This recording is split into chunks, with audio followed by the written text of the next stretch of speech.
আসসালামু আলাইকুম। প্লাস্টিকের ডাইনিং টেবিল যখন কিনেই ফেলেছি, তো এটাকে আরেকটু নান্দনিক রূপ দেওয়ার জন্য আমি আজকে দুটা প্রোডাক্ট আপনাদের কাছে নিয়ে এসেছি।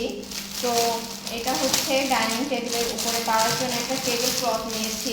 দেখেন, এটা আমার অনেক পছন্দ হয়েছে মাশাআল্লাহ। তো এমনিতেও তো পিঙ্ক কালারটা আমার অনেক বেশি পছন্দ।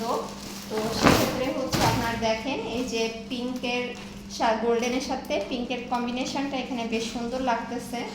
এটা হচ্ছে আমাকে দাম চাইছিল হচ্ছে 650-700 এরকম মতো দাম বলতেছিল। পরবর্তীতে হচ্ছে আমি আর কি অনেক দামাদামি করে সোনারগাঁও চৌরাস্তা থেকে এটা হচ্ছে 450 টাকার মধ্যে দিয়ে নিয়ে আসছি। এবং দেখেন, এটাতে পুরো আমার ডাইনিংয়ের সেটটার মানে লুকটাই মনে হচ্ছে যে চেঞ্জ করে দিবে। আর এটার উপরে হচ্ছে যেন কোনো কিছু ময়লা আবর্জনা পড়লে, আমি খাবারের যে ঝোল এগুলো পড়লে সমস্যা না হয়। তো এটার উপরে আমি পাড়ার জন্য হচ্ছে আবার একটা গ্লাস পেপার নিয়েছি। এটা আপনার 180 কি 200 মতো পড়ছিল। তবে এটা যে সবচেয়ে ভালো কোয়ালিটি তা না, আপনারা বাজারে গেলে আপনাদের বাজেট ভালো থাকলে এর চেয়ে অনেক ভালো কোয়ালিটির আপনারা পাবেন। তো আমি যেহেতু রেগুলার ইউজ করব এগুলা, তো সেক্ষেত্রে আমি হচ্ছে একটু কমের মধ্যেই নিয়েছি।